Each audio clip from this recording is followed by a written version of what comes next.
Ele sabia. Jesus sabia quem ia traí-lo. Sabia o nome, sabia o rosto, sabia o preço. 30 moedas de prata, o valor de um escravo morto por um boi segundo a lei de Moisés. E mesmo assim, naquela última noite, mergulhou o pão e o ofereceu a ele. Na cultura judaica do primeiro século, esse gesto era intimidade, era honra, era o oposto de traição. E Jesus o fez de olhos abertos. Isso não foi um descuido, foi uma escolha. Judas ben Simão, de Queriote. O sobrenome já o distinguia. Enquanto os outros 11 eram galileus, pescadores, coletores de impostos, homens do norte, Judas era do sul. Queriote era uma cidade da Judéia, talvez próxima de Hebron, no coração da terra de Davi. Isso significava que ele não era apenas diferente por temperamento, era diferente por origem, por sotaque, por expectativa política. Os galileus eram vistos como rústicos. Os judeus do sul carregavam o peso e o orgulho de estar perto de Jerusalém, perto do templo, perto do centro do poder. E Judas foi escolhido tesoureiro. Isso não era um cargo menor. Significava que Jesus confiava a ele os recursos do grupo. João registra que o saco do dinheiro estava com Judas e acrescenta, com uma brevidade que machuca, que ele tirava o que queria para si. Mas a questão não é só essa. A questão é, por que alguém escolheria ficar 3 anos caminhando pela Galileia sem salário fixo, dormindo ao relento, se o que queria era apenas enriquecer? Havia formas muito mais eficientes de roubar em Jerusalém. Judas acreditava em alguma coisa. Há um detalhe que os estudiosos frequentemente ignoram. Quando Jesus entra em Jerusalém em triunfo, montado em um jumento, com a multidão espalhando ramos no chão e gritando, Hosana, Judas estava lá. Ele viu. Ele sentiu o peso daquele momento. O cumprimento do que Zacarias havia profetizado séculos antes. Alegra-te muito, ó filha de Sião. Eis que o teu rei vem a ti, justo e salvador, humilde, montado sobre um jumento. Judas conhecia as Escrituras, conhecia a profecia. Ele deve ter pensado, como os demais, que o reino estava chegando, que aquela semana seria diferente de todas as outras. E então, o cheiro do perfume. Em Betânia, 2 dias antes da Páscoa, Maria, a irmã de Lázaro, quebrou um frasco de nardo puro e derramou sobre os pés de Jesus. O nardo vinha da Índia. Custava 300 denários, o salário de um trabalhador por um ano inteiro. A casa inteira ficou tomada pelo cheiro, denso, quente, persistente. O tipo de aroma que não sai da roupa por dias. E Judas foi o primeiro a falar. Por que este desperdício? Podia ter sido vendido por muito e dado aos pobres. João diz que ele não se importava com os pobres.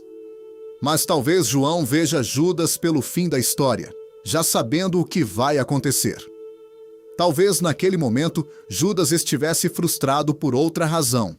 Tudo aquilo cheirava a derrota.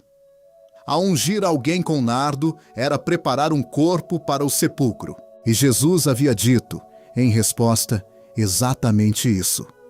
Ela guardou isto para o dia da minha sepultura. Judas entendeu o que Jesus estava dizendo sobre si mesmo e não suportou. 2 dias depois, Judas foi aos sumos sacerdotes. A caminhada de Betânia até Jerusalém era de pouco menos de 3 quilômetros, descendo pela encosta oriental do Monte das Oliveiras, passando pelo Vale do Cedron. Era um caminho que Jesus havia percorrido várias vezes. Judas o fez sozinho, na direção contrária ao grupo, com um propósito que ainda não contou a ninguém. O palácio dos Asmoneus, onde provavelmente Caifás residia como sumo sacerdote, ficava na parte alta da cidade. As ruas de Jerusalém naquela semana estavam superlotadas. A Páscoa atraía peregrinos de toda a diáspora. E os cálculos do historiador Joséfo, ainda que exagerados, falam em centenas de milhares de pessoas. O cheiro da cidade era o de multidão. Suor, lenha queimando, animais destinados ao sacrifício, incenso que descia do templo misturado com o fumo das tendas de comida. Judas caminhou por tudo isso com aquele cheiro de nardo ainda impregnado na memória. Os sacerdotes ficaram contentes. Esse detalhe, registrado por Mateus e Marcos, é desconcertante. Eles ficaram contentes, não cautelosos, não desconfiados, contentes. Por quê? Porque o problema deles não era teológico, era logístico. Jesus estava rodeado de multidão o tempo todo. Prendê-lo em público geraria distúrbio. Mas se alguém de dentro soubesse quando e onde ele estaria sozinho, longe das massas de peregrinos, então o problema estaria resolvido. 30 moedas de prata. O valor foi deliberadamente insultuoso para quem conhecia as Escrituras. Zacarias 11 descreve um pastor rejeitado a quem pagam 30 moedas, o preço de um escravo, a indenização mais baixa prevista na lei. E então, o próprio texto ordena que esse dinheiro seja jogado no templo. Séculos antes, as palavras já descreviam o que estava prestes a acontecer com uma precisão que faz gelar a espinha. Judas saiu com o dinheiro. A Páscoa estava chegando. Naquela noite, quinta-feira, Jesus alugou um aposento no andar de cima de uma casa em Jerusalém. Provavelmente na parte alta da cidade, não muito longe do palácio de Caifás. O cenáculo. A sala tinha espaço para 13 homens reclinados ao redor de uma mesa baixa, no estilo helenístico que havia se espalhado pelo Mediterrâneo. As lamparinas de azeite projetavam sombras irregulares nas paredes. Jesus lavou os pés de todos, incluindo os de Judas. Pense nesse momento. Jesus ajoelhado, a bacia de água fria em frente, a toalha nos ombros. As mãos de Jesus segurando o pé de Judas. Aquele mesmo pé que havia cruzado o vale do Cedron em direção ao palácio dos sacerdotes. Judas deixou. Não se levantou. Não saiu. Ficou ali enquanto o homem que ele havia vendido por 30 moedas secava a sujeira dos seus pés. O que se passa no interior de um ser humano em um momento assim? Pedro, anos depois, não conseguiu encontrar palavras para isso. João, que estava deitado ao lado de Jesus, anotou cada detalhe com a precisão de quem ainda tentava entender décadas depois. E Lucas, que não estava lá, mas colheu os relatos dos que estavam, escreve apenas uma coisa sobre Judas naquela hora: que Satanás havia entrado nele. Não é uma explicação, é uma constatação. Jesus então disse algo que fez o grupo inteiro tremer. Um deles o trairia. Os discípulos começaram a se olhar, confusos, e cada um perguntava: "Sou eu, Senhor?" Não com certeza, mas com medo, porque ninguém naquela mesa tinha certeza absoluta de si mesmo. João se inclinou para Jesus e perguntou baixinho quem era. Jesus respondeu ainda mais baixo: "Aquele a quem eu der o pão mergulhado." E mergulhou, e ofereceu a Judas. O gesto era claro demais para qualquer judeu dali. Era intimidade, era honra. Era a última oferta de um caminho diferente, comunicada sem palavras, na linguagem que os dois entendiam. Judas pegou o pão, e então registra João com frieza. Satanás entrou nele de vez. Jesus disse apenas: "Faze depressa o que vais fazer." Os outros não entenderam. Pensaram que Jesus mandava Judas comprar alguma coisa para a festa, ou talvez dar esmola aos pobres, já que ele era o tesoureiro. Ninguém imaginou. Judas se levantou, caminhou até a porta, a abriu e saiu. Era noite. Aquela última frase de João não é poesia, é geógrafe. Em hebraico e aramaico, noite carregava um peso que escuridão, em português, não captura completamente. Xoxete, o estado em que a ordem criada se dissolve. Judas saiu em direção a isso. Se você estivesse naquela sala naquele momento, ao lado dos outros que ficaram, sem entender completamente o que estava acontecendo, teria percebido? Teria ficado? Me conta nos comentários. Quero ler. O jardim do Getsêmani ficava do lado oposto do Vale do Cedron, na encosta ocidental do Monte das Oliveiras. Judas sabia onde Jesus costumava ir orar. João registra que ele frequentava aquele lugar. Era pouco mais de 1 quilômetro a partir do cenáculo. Na escuridão de abril, sem lua cheia naquela fase, as pedras do caminho eram apenas formas cinzentas. Ele chegou com uma coorte. O texto grego usa a palavra speira, que pode designar uma coorte romana completa, 600 homens, ou um destacamento menor, talvez 200 ou 300. Mais os guardas do templo enviados pelos sacerdotes, tochas, lanternas, espadas e paus. Para prender um homem sozinho que nunca havia resistido pela força, que havia curado orelhas decepadas, que havia alimentado multidões com pão, eles vieram com um exército. Judas havia combinado um sinal. Aquele que eu beijar é ele. O beijo, naquele contexto, era um gesto de discipulado.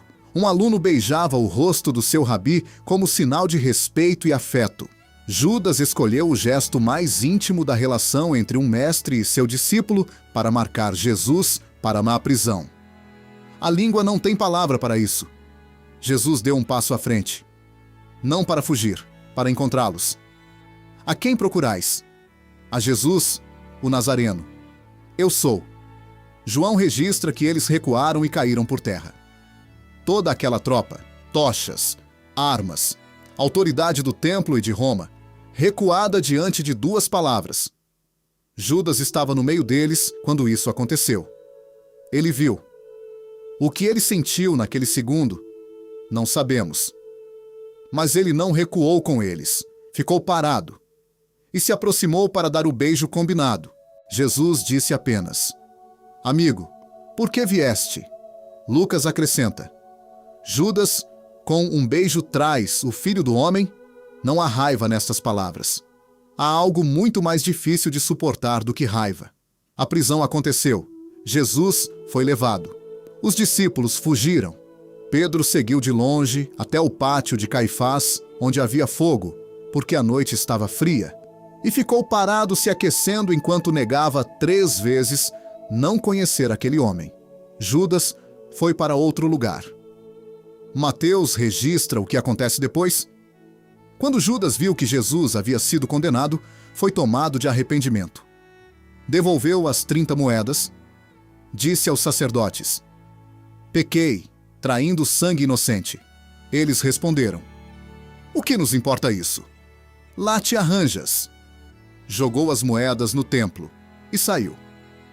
Há uma palavra grega que Mateus usa aqui, metameletais, que não é a palavra comum para arrependimento espiritual, metanoia, mas uma que indica uma mudança de sentimento, uma dor que chegou tarde demais para mudar o que foi feito. É a palavra que descreve o peso de ver as consequências do que se fez e não ter mais caminho de volta.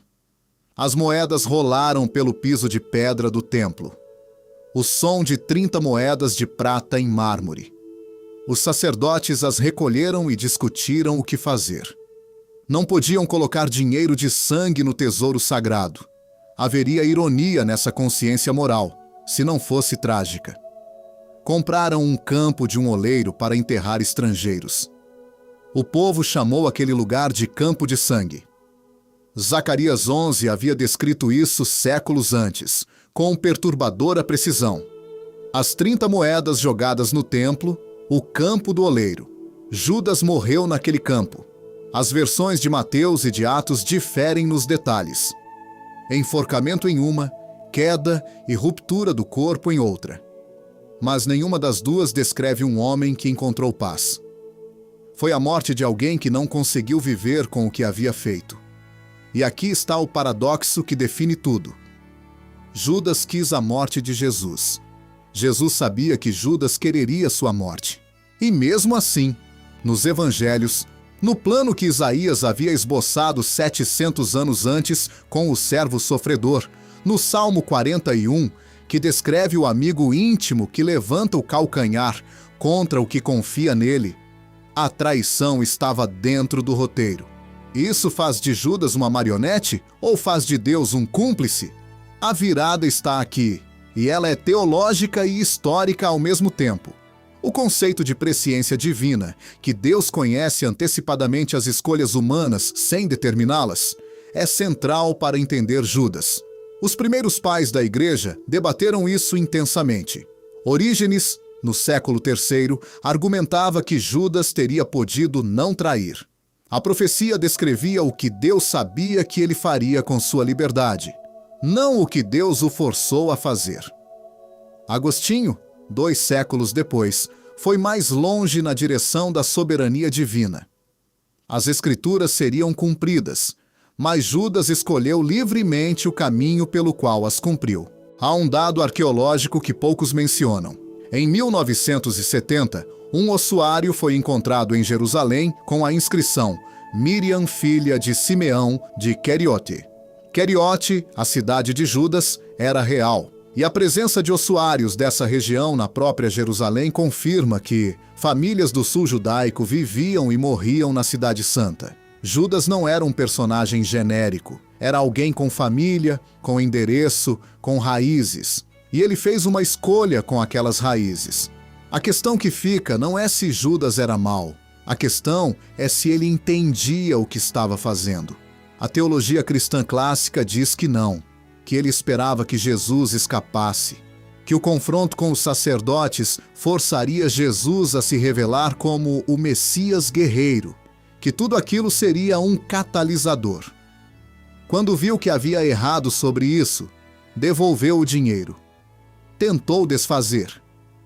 Mas há coisas que não se desfazem. Se você alguma vez tomou uma decisão que fazia sentido no momento e só depois percebeu o tamanho do erro, depois que o processo já estava em movimento, depois que o pão já havia sido dado, depois que as moedas já estavam rolando pelo chão do templo, então você entende algo sobre Judas que vai além da teologia. A história de Judas não é a história de um monstro. É a história de um ser humano que acreditava em alguma coisa, que foi lentamente cedendo a uma lógica que parecia razoável, que cruzou uma linha que parecia pequena e descobriu do outro lado que não havia como voltar. Os evangelhos preservam seu nome. Poderiam ter escrito um dos 12. Não fizeram isso.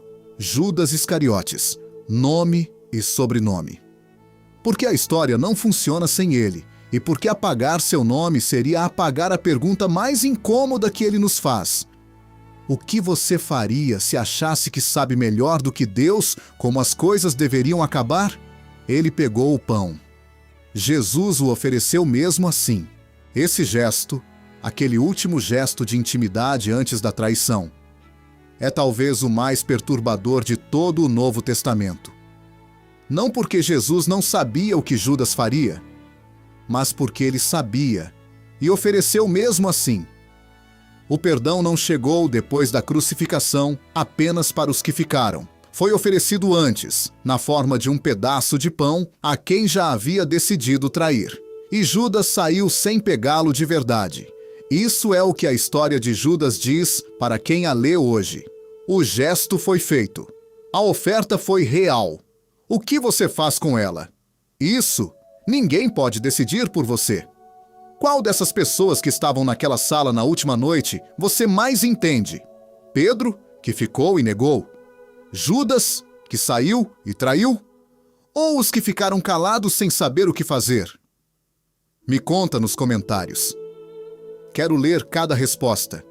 Se você conhece alguém que neste momento está vivendo o peso de uma escolha que não tem mais como desfazer, alguém que devolveu as moedas, mas ainda não encontrou onde colocar o que ficou, compartilhe este vídeo com essa pessoa agora. Às vezes, a única coisa que uma pessoa precisa ouvir é que o gesto foi feito antes dela decidir e que a oferta ainda está em aberto. A última ceia terminou. Judas saiu.